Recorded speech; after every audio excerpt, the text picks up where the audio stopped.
All right, another edition of the Wrestling Perspective Podcast, episode 391. Mecha Wolf 420, I believe, is coming on. I'm really excited about him. NWA coming on to promote their big show October 28th. Super excited about that. But before that, let's get to some fan emails. Remember, if you look down at the little scrolly thing below, that's where you can get the email address. You can get Lars's name at the gram. Super hipster over here. Look at that. But our email address, wrestlingperspectivepodcast@gmail.com. Get your questions, hot takes, blah, blah, blah in. Let's get to as many as we can before we start going. Jim from Minnesota wants to know, I've seen Rancid 4 different times, and all the times I've seen them, I know Lars doing wrestling moves on stage is off-brand for the band, if that's the case for the four shows I've seen. But how hard is it for you not to get into a wrestling character when you're on stage? I am a wrestling character when I'm on stage. It's funny because our drummer goes, Lars, you're not a punk rocker.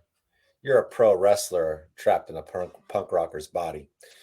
But in all honesty, I feel like because I do most of the talking and communicating to the crowd. So I think of the promos that I loved as a child and how they connected with me. And I try to bring the inflections of what pro wrestlers do. And I think it's a natural thing for me to do anyways, because I feel like I am a very personable person. But, sometimes I do a little Sabu. Sometimes, I'll do when, fall back down, we have a Ric Flair, woo. So, and I always go, woo, like how so I'll give little things away, so people who know. Okay. Kit Kat in AEW, Jade Cargill seems like she was on a different level, even though she was still green in the ring. In WWE, from the little bit I've seen from her, I'm a little bit worried that although her physique and her looks will translate, her greenness in the ring won't, and it may bring down her value with the WWE high standards of matches. What do you guys think? Can I go first? Yeah. The WWE have already presented her as a superstar, which was more than AEW could do in 2 years. And she hasn't stepped foot in a fucking ring yet. So let's just, for the sake of argument, she's probably not going to be let in a ring. Now she's at a real training facility where she's probably busting her ass. I don't think she knew all that. I mean, she didn't even know how to hit somebody with a chair. They just said, go hit that person with a chair. And she's like, I've never done that before. And then, our good friend of the show, Mr. Phil, CM Punk, showed her how to hit somebody with a chair. It's like, you choke up on it and you go do it. So it's like, you're coming from, a very indie-rific kind of promotion, that's kind of what its draw is, right? Mm-hmm.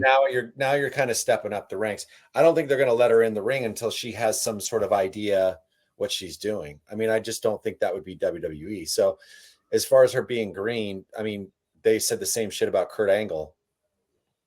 And this is their chance to build the female version of Brock Lesnar, right? I feel like they dropped the ball with Ronda, where Ronda had everything she could do too big that be that next big thing, but then they overused her on regular TV. They put her in tag team matches all the time on TV. And to me, it lessened her value, where if they would have just kept her a pay-per-view draw and a little bit limited on TV, she could have been the female, Brock Lesnar-esque character, where you're kind of doing that with Jade now, where you're not putting her in a ring. You're giving everybody a little glimpse of her here and there. We all know who she is. And if they keep doing that for 4 months and build up, I think they're golden. Yeah, I definitely don't think they're going to fail with her. I mean, like I said, they've already presented her like she's somebody. And, it's insane how well they've already done it. It's the ultimate, smash that shit in somebody's face. Like, this is how you actually do it. So take note, you know what I mean? I agree. Paul M., with the WWE running out of valid Hall of Famers, do you think Michael Cole is a surefire Hall of Famer? Michael Cole, well, maybe because he's been there. I never was really a fan of his work. I always thought he was more, but he's been there. He's been a constant. I will say this. For the longest time, I kind of said what you said. Like, he's been there long enough, maybe tender-wise, sure. But our friend Petey Williams kind of corrected me on something, made me look at it at a different angle of, maybe not for us, but for the people 10 years younger than us, Michael Cole is the voice of their generation. That's the only voice that they know. And for us, though, we've had, the Jim JR.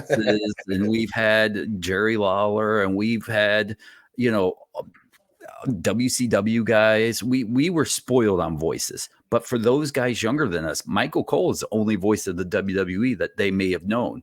And we remember him getting pie-faced by The Rock as a, sideline kind of reporter role. So I guess from that aspect of looking at it from a younger generation, maybe he is a Hall of Famer. Yeah, I don't know. I mean, it's debatable. I would put a few other guys in there before him, but I don't know. You look at everybody who's come and gone next to Michael Cole, though. I agree. Like, look at, no one has kept his job longer. Yep. So maybe I don't know if he's good or bad, but I'm not a big fan of their announce teams currently. Right. I just am not. Like, yeah, I mean, I feel like Corey Graves is the most in touch. I go back and forth on Corey, though. Well, I feel like he's the most in touch as far as like culturally with pop culture and stuff. His references. Well, yeah, his references and even his references that might leave somebody in the dust. I think he's got a good handle on that. I do think, yeah, I mean, Michael Cole, maybe he deserves a place. Maybe we're like the old guys now, where you know how when we were younger and we're like, that Dan Marino and Joe Montana are awesome, and then our parents were like, whoa, don't forget about Dan Fouts. Well, no, I understand. Well, fuck Dan Fouts and the Chargers, they can blow me. But what about, is Joey Styles in the fucking WWE Hall of Fame? No, and once again, that's a guy that should have right there. He should be in. Yep. All right. Well, let's move on. Albert from St. Louis. Where would you put Judgment Day if you had to create a list of the greatest factions ever? Bottom. I mean, they had potential, but WWE will never let those guys be the biggest faction above the bloodline, whether they deserve it or not. Well, I think they will. They'll give them their opportunity. I just think that there's the thing with factions, the great ones anyways, every single person in that faction's a star. I would say Rhea Ripley outshines all three of those guys put together. Mm-hmm. So, she's like the Ric Flair of the Four Horsemen, but you couldn't take away anything from Arn, Ole, Tully, Lex, Barry. I mean, Paul Romo. But you know what I'm saying? It's like, I mean, Dominic is great, but people, I mean, he's not even given an opportunity, because as soon as he opens his mouth, they boom. And it's like, is that going to get old? I mean, they did that with Vicky Guerrero, and that worked pretty well for her, though. Yeah, but she also was able to combat that with, right. So. Beth from Albuquerque wants to know, I was recently thinking about the Chris Benoit incident, not so much the incident itself, but WWE's reaction to it by pulling all the matches off pay-per-views in the network, and then eventually adding them back in. How do you feel more about that kind of situation than what actually happened? It's hard, because I think they're very strongly linked together. That's a tough question. I haven't even, it's so funny, because I have not I mean, when we talk about the top 10 best wrestlers, like Chris Benoit has come so far out of my memory because of what he did as a father. You know what I mean? Like, I still can't think of him as, it's hard. It's super hard. He was my favorite wrestler for years. And, it's hard. It's hard. That's one of those things where I feel like what he did in real life transcended the wrestling business. Right. You know, so I've just recently been able to have a TV on, and like I have old comps or whatever, and then there's a Chris Benoit match, sit through it. You know, I ask this question all the time, right? Whether it's a heinous act or someone's political view, whether you agree with them or not, can you separate that stuff from the artist? Yes, you can, but I feel like when you murder your child and your Well, wife, yeah, but that's when it's like that's a little hard. It's kind of like if somebody's a pedophile. It's like it's hard to separate. For me as a father, it's just tough. I mean, I think it's subjective, you know. mhm, Some people, you know, say pedophilia is okay, and it's like those people. And if I was ever in the same room with them, I would legitimately stab them. right. I would literally go find a knife and stab them and just say, "You're a fucking moron, and you should be off the face of the earth," right? So, but then again, it's crazy, man. It's crazy. I don't. That's a hard question to honestly answer because I can't separate. I don't know the last time I've actually watched a Benoit. Like, I'll go back and watch an old pay-per-view, and when the match comes on, maybe I'll watch it. I won't pay attention to it. I won't look at it as the same, like, oh man, those chops. I don't know if that's a cop-out answer, but that's just kind of how I watch. I almost watch it like I'll go play on my phone. Occasionally I'll look up or I'll be like, oh, Jericho versus Benoit, WrestleMania or whatever. I may watch it for the other guy. Hmm. Does that make Yeah, sense? yeah, I get that. But like I said, it's just up until recently where I've been able to leave a match on. I agree. And let's get one more question in, and then I guess we'll call it a day and move on to our guest. Michael Lee says Tony Khan has to be an embarrassment, not only the AEW, but the wrestling business in general. Mainly bitching about losing to NXT on Tuesday night since a C show had some major names on that show. What tactics will Tony Khan use now to compete against Raw, SmackDown for one night for each show? Maybe have MJF put his championship belt on. He gargled it up there. Not my fault, guys. On the line for an episode of Dynamite or Collision, the fact that AEW is losing to NXT and all NXT had to do was put some old guys on shows that AEW is not a legitimate competitor. Well, go ahead. What were you going to say? I think from what he was saying, I kind of agree. When your A show can barely compete against someone's C show, and all that C show had to do was throw The Undertaker and Cena on just to say, dude, you can't run with us. You can only run with us if we let you. I mean, I think.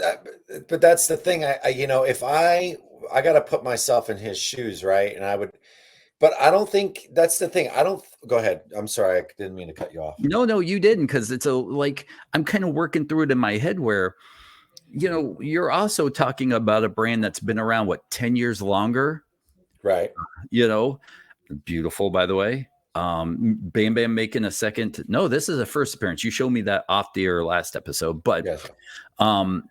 I mean, it's also apples or oranges, right? I mean, sure, it's an A show versus a C show, but your A show's only been around for 4 years. That C show's been around for 10 or 12 years. I don't know. I don't think it's really a matter of A and C and, this that kind of talk. I don't see NXT as a C show. I see NXT as like a different programming, a different source of entertainment. I forget at times that it's part of the WWE because I feel like it's got its own identity. I feel like it's one of those places, if you're like me, I like watching rookies, right? I like watching to see who's coming up. NXT is also the place where, I saw Timothy Thatcher, not for the first time or whatever, but I'm saying, like, well, he'll be a guest at some point soon. That's why it came to mind. But my point is that's like, it's apples and oranges. I think. I don't think AEW has their own problems. They can't put people in seats. That's what I would be addressing. I'd be addressing, well, why can't we do this? Because we burn out these towns because we go to them way too often. We fire our biggest star, right? Mm-hmm. They're doing things. They're not. It's hard. It's full just judgment in my. I want to see AEW succeed. I just don't necessarily know if they're going to.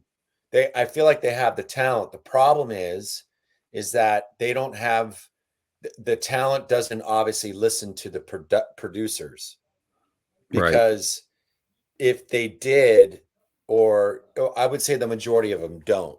I mean, there's obviously,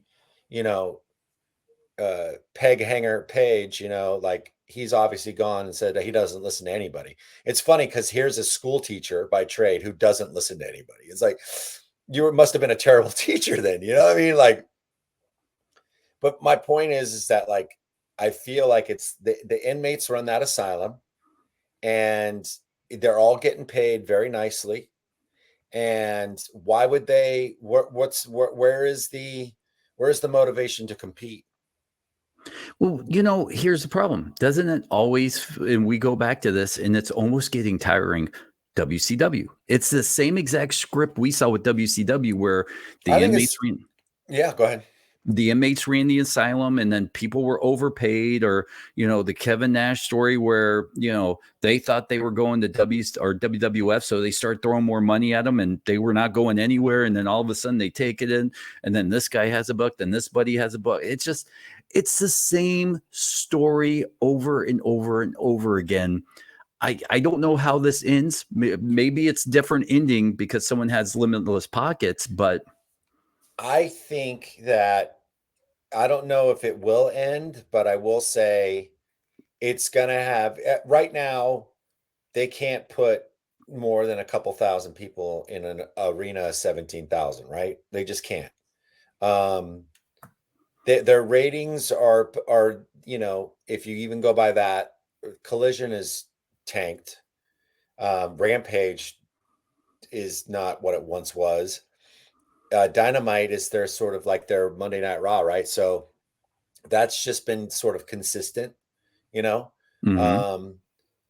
I thought that maybe the Edge, bringing Edge in there would spike it, but it really didn't do anything. I felt bad for Edge because, when he comes out, to that arena and he goes to the right side of the arena and there's literally nobody there for him to do his thing to, Right. So I feel like they got more problems than trying to compete. So, and I think that the AEW fan who's just, AEW all the way, ride or die, I don't know. I just don't think there's that many of them. I agree. All right. That are just hardline that way. All right. So when we come back, we'll have Mecha Wolf 450 coming on. We're excited. NWA talent. Dude, this guy has done everything. He's a rock star, like bona fide. If you've seen the video of him doing his AAA TripleMania, oh man, a few months ago. I mean, I don't know if I've ever seen anybody play a song and then run into the ring and wrestle. I cannot wait to talk to him about that. Wrestling Perspective. Don't forget, Wrestling Perspective Podcast at gmail.com. Send your email. I was noticing our colors are like Chris Jericho's new Barney doll. Oh, by the way, I had the color set up before Chris Jericho's doll. So just so you know, we're not ripping them off yet. Don't come after us with your copyright infringements, Jericho. Stay away. But yes, and don't forget, follow Lars on the gram right below his name. It'll be there all show long, just in case you're watching and you're like, what's his gram name? It's right below. Just look, watch. Or if you're listening on any of the podcasts, then go to YouTube, Wrestling Perspective Podcast, subscribe. We'll love you forever. Trust us. I mean, I already do. So when we come back, Mecha Wolf 450. We'll be right back. All right, we are back. Wrestling Perspective, episode 391, Mecha Wolf 450. I got to say, I instantly became a fan of yours, and I think a lot of people did at TripleMania. It was me, Petey Williams, sitting at a bar watching it. we were super impressed. We're like, who's this guy playing on stage? At first we thought it was a break, right? And then all of a sudden you go out to the ring and we're like, what the fuck is this guy doing? He's like this might be like the third time I've ever watched a TripleMania in my life, and I'm blown away by it. And I guess Lars and me, at least my first question was, after that moment, how much did you see your fan base or your internet presence grow? Thank you for having me, by the way. It was like a master plan that I had. It was TripleMania week. We released the single on Wednesday. We played the show, I believe, the Friday before TripleMania, because I have a band as well. So we played that single with my band. The first time we played it live, the night before TripleMania, and then Konnan is crazy enough to let me get away with whatever crazy idea I have. And he let me do this. So I'm like, yes, they let me get away with this.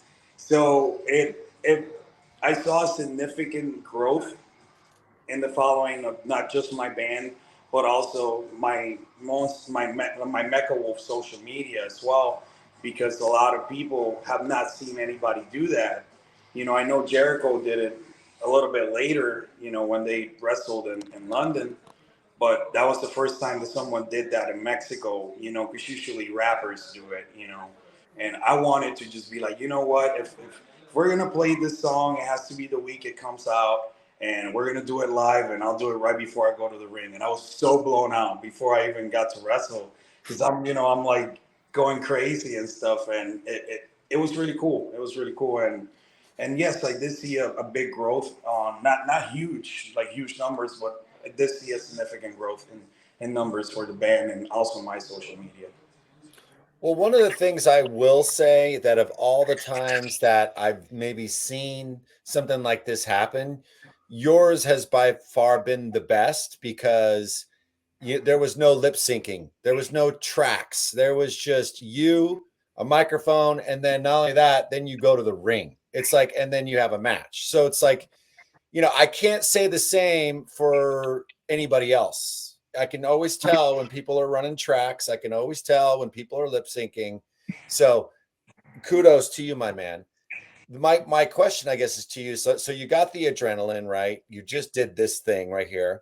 Is it hard for you now to switch on, oh shit, now I got to go do this? You know, my thing is always, as soon as I come out of the curtain, whether I'm going to play with the band or I'm going to wrestle, I'm always 100% turned on, like 100% turned on. I've had, you know, my mother pass away right before I wrestled Chris Hero for the first time in my career 10 years ago. And then I had to wrestle that whole weekend, you know, Friday, Saturday, Sunday, and then fly to Puerto Rico, which is where I'm from, and then be able to see my mom at, you know, her funeral. So all of this stuff is happening in your life, and there's all this crazy stuff. But when you're out there, you have to be turned on 100%, because there's somebody out there in the crowd that is going to be inspired by you. There's somebody in the crowd that's going to be, man, I want to be the next Mecha Wolf. I want to be the next Lars. You know, I want to be the next Dennis. You know, I want to be these guys. Like, there's people that want to be just like us. And when we're not turned on to 100%, they could tell. So I always make sure that no matter what I'm doing, so like 5 people, 20 people, 100 people, 13,000 people like in TripleMania, I'm always right there, turned on 100%. I feel bad for the kid who wants to be the next Dennis. I'll be honest. I'm Dennis, and I don't want to be the next Dennis. Hey, man, you're doing your thing, and somebody out there wants to be just like you. Bro. Aim higher, guys. Aim higher. Yeah. So trust me. It's easy to become me, get divorced twice, give away half your stuff a few times. You're halfway there. This is a therapy podcast. Psychotherapy podcast. I like the wrestling, the therapy perspective. Yeah, there you go. I'm going to be crying soon. This will be our Oprah moment. But I got to get back and talk about your style versus the NWA style. And on paper, it seems like a relationship that shouldn't work out together. If you really think about this, right? NWA, especially when they did their reboot and Billy took over, they were like, no off the top ropes, no flippy stuff. We're going to keep it old school wrestling. Now, obviously, over the years, they relaxed off of this. They brought in a lot of guys, and you're one of them, tag team champs and all this other great stuff. But when they're coming to you, do you look and go, well, not so much the size or NWA itself, but like the product and how you would fit in? Was there any apprehension? Well, at first it was interesting because I've been friends with Billy for like over a decade. When he had Resistance Pro in Chicago, you know, I'm a Chicago boy because I moved from Puerto Rico to Chicago and I lived there for 7 years. So I always tell people that that's the city that built me and made me into a man. So I met him way back then. So when he had the NWA and I had the chance to come, I was like, hell yeah, of course I'm going to come. And if I get to do it with my partner, Bestia, even better, you know, because we wanted to bring something different. And at the time, there was no tag team division. And every time we would wrestle, the agents will go, just tone it down. Great match, but just tone it down a little bit. Next month, same thing. Another match, tone it down. It was awesome, but tone it down. So it took a while, not to just necessarily dumb it down, but it took a while to adapt to the NWA style within the confines of the Lucha Libre style that we bring to the company. And also without taking away from who we are, you know what I mean? Like it's promos, and that's why we're there, you know, to be different. So why else will we be here, you know? So it was all, it took a little bit, but once we found that sweet spot, that in between NWA style, La Rebellion style, Mexico Lucha Libre style, we were like, okay, now we're good. And that's when they stopped telling us tone it down, that's when we knew, okay, we're good. We're right in where we need to be in that sweet spot. But, you know, it took a while. Especially because both my partner and myself, we come from, you know, a Lucha Libre background here in Mexico. We could do whatever the hell we want. You know, they just tell you, just go crazy, you know, and everybody's just trying to one-up each other every match. You know, and the NWA, we're telling stories. We're doing something. I always say we're all, you know, in a Viking ship, kind of like rowing towards the same destination. And I think that's cool. Well, you know, one of the things that maybe, I mean, when I first kind of clocked who you were doing some stuff down in Puerto Rico, and you were doing, you know, in some pretty legendary promotions down there. Mm-hmm. Now, would you say the Puerto Rican style for you, was that an easy transition from how you learned into getting into those rings? It was, because to me it was really almost like second nature, because in Puerto Rico they train you to learn television right off the bat. You know, when I was there, I was with Savio Vega. He was my first boss. So Savio was like making us and having us cut promos so many times till we got it just right. And back then I couldn't cut a promo to save my life, you know. And he was honest. Also, since I've been doing this since I was 15 years old. So since I was 15 years old, I've been working on television. So I know where the hard cam is, whether I'm in Japan, whether I'm in Mexico, whether I'm in Puerto Rico. But thanks to Puerto Rico and thanks to Carlos Colon, Savio Vega, Ray Gonzalez, Carlito Caribbean Cool, Eddie Colon, and all those people that taught me how to work, I was able to come to America and go to Mexico and adapt to those styles. And not completely just adapt, but be able to just absorb and learn from that and come up with your own style as well, you know, because I went to Japan and I moved to Japan and I lived there, lived at a dojo, learned the style there, moved to Mexico, learned the style in Mexico, respected the culture. Now I live in Mexico. So to me, it was very important to let everybody know that I did come from Puerto Rico. And if it wasn't for those roots and that, you know, what was kind of programmed into my mind with Carlos Colon and Savio was always to put the crowd first, no matter where you're at, and learn how to wrestle at those places that you're going. And part of that is studying and learning how those crowds work, because we worked in Puerto Rico, did not work in America, we did not work in Mexico, and did not work in Japan. It's different styles, right? It's different kinds of music, right? For different kinds of crowds. So thanks to Savio and Carlos teaching me and kind of like, you know, Terminator reprogram the ship and then send you out there to the world to be like, okay, dude, if you got it, you got it. If you don't, you don't. But if you got it, you'll be able to prove that you got it anywhere. Puerto Rico's a big part of that, you know. Well, usually we ask the version of this question where it's like, do you think the style you learn will translate here in the States or whatever company you're with, X, Y, and Z? But let me flip it. And now that you're learning the NWA style, NWA TV, NWA promos, do you think that style would translate to, you know, Puerto Rico, Mexico?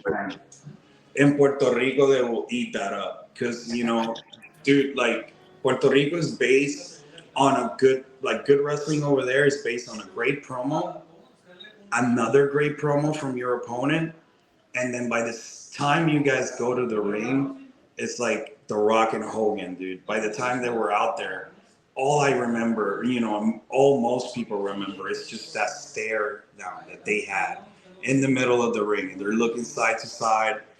And that's how Puerto Rican wrestling is, dude. You give them a good story, you give them a good promo, just like the NWA. That's why I'm like so excited about the territory system coming back into the NWA, because there is a possibility of having NWA Puerto Rico, and I know people will eat that up. So, you know, the possibilities are endless, and I completely think, I don't think it will work as well as in Mexico, because Mexico is, they're desperate. You can't put a hold in Mexico. You know, if you put a hold, it's for someone to tap right away. So, like, you know, I don't think it'll translate the same in Mexico. But in Puerto Rico, 100%. Well, Puerto Rico's obviously, when I was growing up, it was known for the blood and guts. And then, you know, it was very physical. And it was one of those places where I think that like the men's men went to wrestle. Yeah, see that. It's okay. It's okay. Come on. We're what? Thanks to Carlos Colon, because he's like, champ, tonight I need good blood. And I'm like, okay, dude, like, here we go. I like they leaned in for that. Yeah, for sure. They love that there. They love blood and guts. That's what they love. Like, you could have Lars a whole match where it's just punch and kick, and they will be like, this is the match of the year. But everything that went into it, like the promo, the storylines going into it. Like, I remember one time they did this thing where like Savio Vega stabbed Invader with a fork in the chest. And that was like one of the big storylines. Like, he beat him up, and then they took him in an ambulance, and he brought him down from the ambulance and stabbed him in the chest with a fork, you know, and everybody's like, holy crap, dude. You know what I mean? Like, this is crazy. And then they had the next match sold out, you know, like they love that stuff, blood and guts. And I feel like, in a way, that simple style of wrestling could work in a lot of places, you know, but we have overcomplicated wrestling now. So well, I would tend to agree with you there. But, you know, I think about like the Invader and the blood puking and the whole thing. And, you know, just those images, you know, sort of burn into my memory. So, you know, you're in Puerto Rico, you come to America, you've been going back and forth from Mexico. I think you even had some time in Impact, if memory serves me correct. Yep. And Japan. So you've been basically all over the world now. And, you know, over the last 10, 15 years of your career, you've adapted in so many different ways. And I know you would probably say, yeah, that this has all made me a better wrestler. My question though is there a specific style that you like to do that if you could only do this one thing, right, this is what I would do for the rest of my life? Man, I think it would be a style between Japanese wrestling and lucha libre, like that little happy medium in between. I love wrestling in Mexico, love the culture. Obviously, that's why I live here and I'm part of AAA. You know, it's something that like really fills me with joy, just doing these shows. But I really miss Japan and the culture and the fact that it's more like a sport and they respect you so much. And I feel like if I had to pick and if I could end my career in Japan and find a happy medium between those two styles, that would be it, you know. But yeah, man, if I had to pick, that would be it. That little happy medium, you know, that hybrid style. Is there any Daniel Bryan? Like, I feel Daniel Bryan is the perfect wrestler. Understood. Like, absolutely? He can wrestle anybody. Big guys, little guys, fast guys, slow guys, and he can't have a bad match. It's just like he broke his arm and he still had a great match. It's just like, what the hell, dude? You know.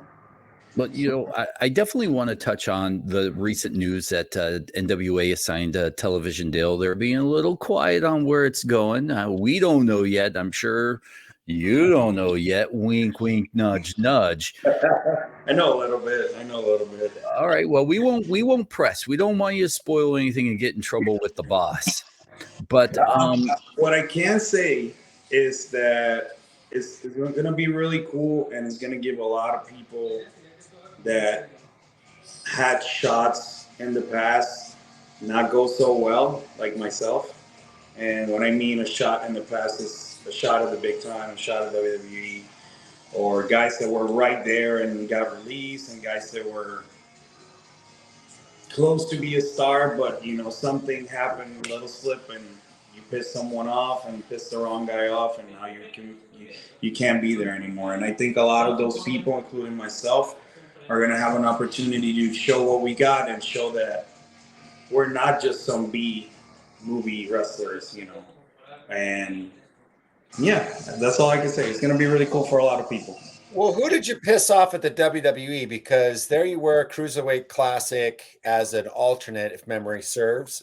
That was one of my favorite things that the WWE ever did. And then we saw you a few times, I think, in NXT rings. Mm-hmm. So, like, what happened there? Was it just one day it was good and the next day it wasn't? Well, it was like one of those things where everything was going perfect. And then next thing you know, I was completely healthy. And I hurt my knee at like a show in California.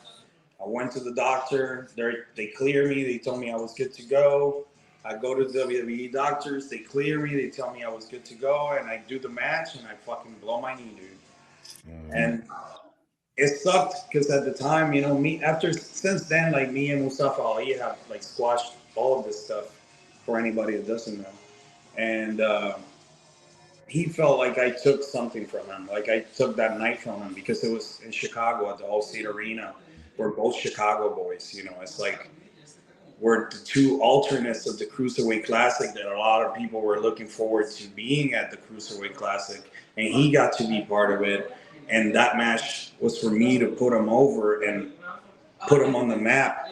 And he felt like I took that from him by getting hurt, And, immediately when we got to the back, like he got on Adam Pearce's ear, and God knows what he told him, and that was apparently the night that I was supposed to get my full-time job because I had been working for WWE and NXT at that point on and off for 3 years because I lived in Florida at the time. Right. So I think that had a lot to do with it. And, it really sucked because it broke my heart, because I felt bad because I'm like, man, I just screwed my boy. I did my best to just stretch the match and make him look so good, even though I was walking with a freaking pirate leg, like a stick leg, I couldn't bend it or anything. I'm like trying to do the spots, trying to do the moves.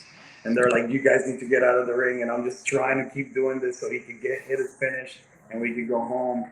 And yeah, man, it sucked because I felt like I let my friends down, I let him down, and I let everybody that was rooting for us down, And I think that was like one of the things that happened. And I'm looking forward to redeeming myself, And I've been working my ass off to just be the best version of myself and keep working hard. I didn't let that stop me. That was 6 years ago now. And I'm just looking forward, man. Looking forward to the future. Kind of going back to television NWA, when you go to a TV tapings, of course you give it all and you do what you want and do what you can.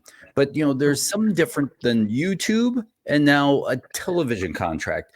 How does that change your mindset going into this set of tapings, a pay-per-view, knowing that you're building into a television program to maybe build yourself up or throw something new out? Or, what is the difference in mindset now?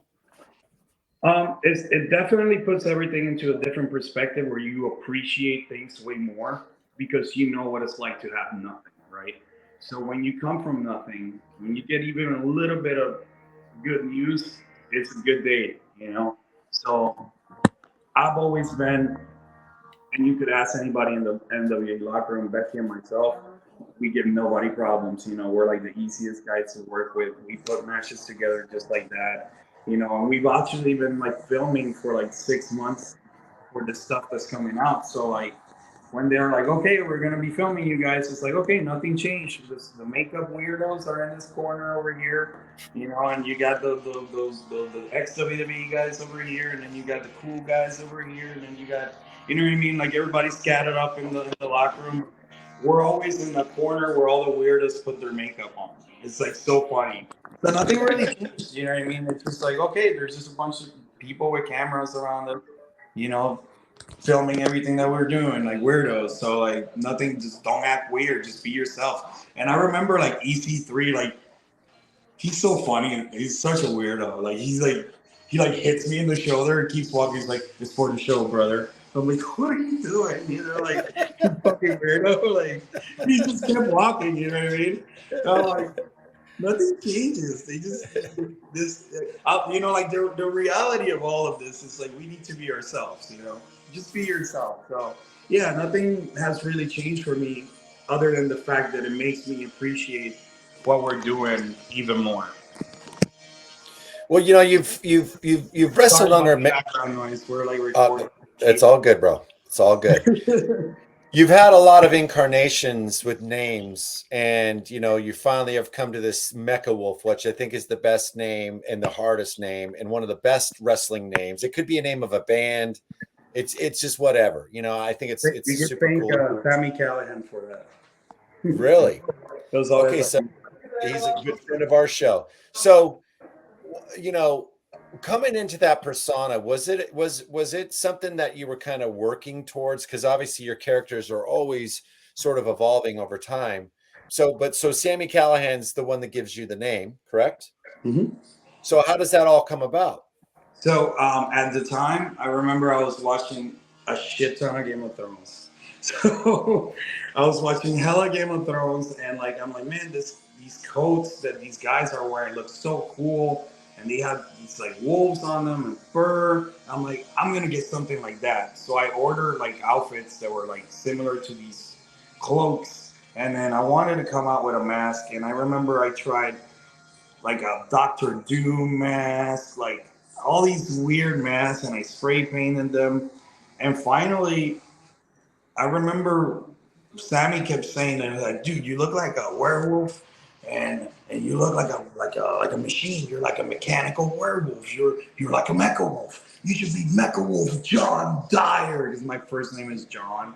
He's like, you should be John Dyer. I'm like, I like Mecha Wolf, but I think it kind of sounds cheesy. You know, like, and then everybody's like, it kind of sounds cheesy, you know, at first. So one day, this is the craziest story, and it's like true.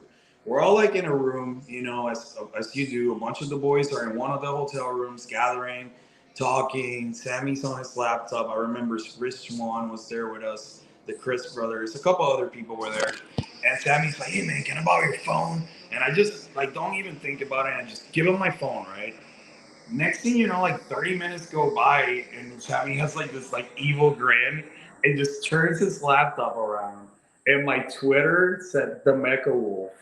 He made this banner with all these pictures that he found of me, and just it looked badass. It had like a wolf and a moon, and like he's like, dude, you gotta do it. You gotta do it tonight. You gotta do it tonight. Tonight's the pay-per-view. You gotta do it. So I'm like, oh, what the hell is this? So I call my buddy from Chicago. I'm like, hey, can you add like this wolf howl to this intro of this song? And he's like, of course, man. And then they played it, and I came out to that show, and I did the howl, and the people like they got into it and they started howling, and I'm like, oh man, that was like such a sign of relief, because it's like you got to think about the fact that I worked under the same name like all my life. That's what I built my whole name, you know, my whole life, and to change to that and to be able to not only adapt to that character and that gimmick I didn't have to adapt because it was like myself, you know, like Well, a little bit of myself. So it felt but cool. that's the thing, because you couldn't give Sammy Guevara the Mecha Wolf. It just wouldn't. You'd be like, oh, cheese bag. You. It's like you live the gimmick. That's all.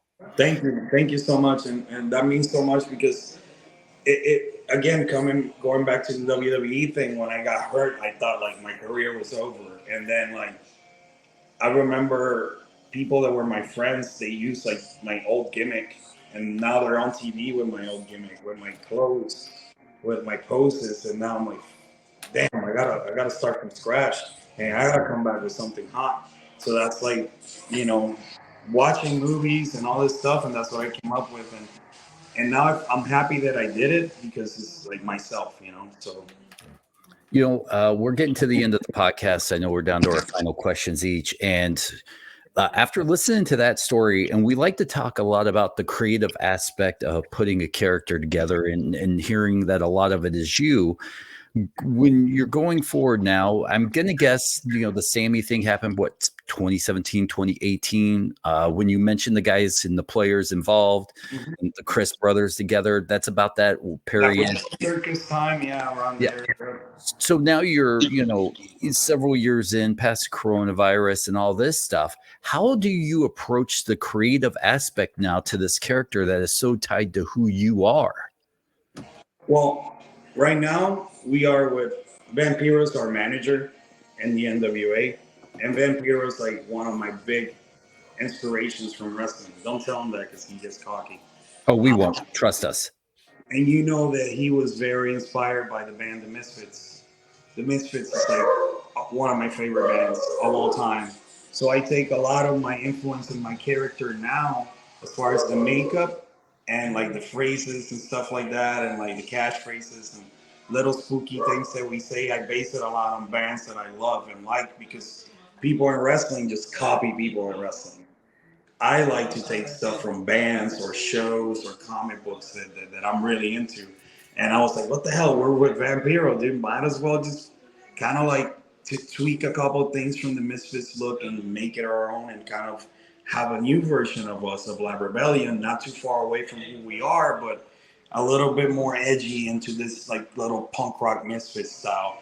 And it fits because, my band Monster Wolf, we've opened for Doyle of the Misfits a bunch of times. We played with them on the Whiskey Go-Go. We played with them here in Mexico. And it's just really cool. And for all those NWA fans that are going to be tuning into NWA Samhain October 28th, we have a very special surprise that has to do with horror business. I'm not going to say anything else. Okay, cool. Well, for my last, I can't wait. For my last question, I guess, being in this tag team and working with a guy like Kerry Morton, it is, what is that all like for you guys? Because here's kind of a, fourth generation wrestler. I think he's one of the most talented in the company, one of the most talented young guys in the world. You're obviously a little older. Mm-hmm. What's it like working with him? Man, I think it's just amazing, because watching him grow from when he first came to the NWA to what he's doing now, it's like he's grown like 5 years in 2. It's just crazy to see that, because when I came along, when I was his age, I sucked. I thought I was good, but I sucked. And I sucked because I didn't have the right people around me, and he does. Right. You know what I mean? Like, he takes advice from everybody.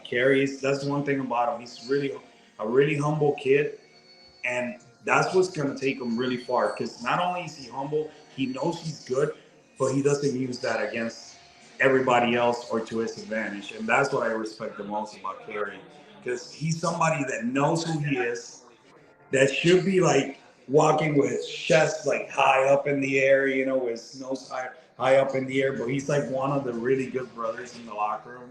Cool. And I wish we had like 10 of them, because he's so freaking awesome. And he's a great party guy to take out and party. So awesome. Awesome. He's a good side character too. That's cool. Nice. I know we mentioned it a few times. October 28th, Cleveland, Ohio, pay-per-view. Make sure you go out and get it. The NWA is doing phenomenal stuff. November 4th, Skyway Studio, Nashville, television tapings. November 18th, make sure you get your tickets to all that stuff. Mech, where can people find you, your music, all that other stuff that you've got so many fingers in pots and pans, just making tons of money for us all? Jack of all trades. Yeah. Of none, but at least I'm trying. You can find me on Instagram. It's the easiest way. Mecha Wolf. Switch the A for a V, and you make it super true like black metal, bro. And then Monster Wolf Band on Instagram. Cool. There you go. Hey, listen, you're in the studio. You're rocking it out right now. Thank you for taking a few minutes away, talking some wrestling, your career with us. We totally appreciate it, man. Thank you guys for having me, man. Honestly, like, it's a big honor. Keep rocking, guys. I'll see you guys soon. Because of me, right? Once again, me. Of course. You're the coolest guy here. I'm your fourth favorite wrestling podcaster. You might be number 2 right now. I'll take it. All right, guys. Thank you so much. Mech, man, have a great night. You guys, take care.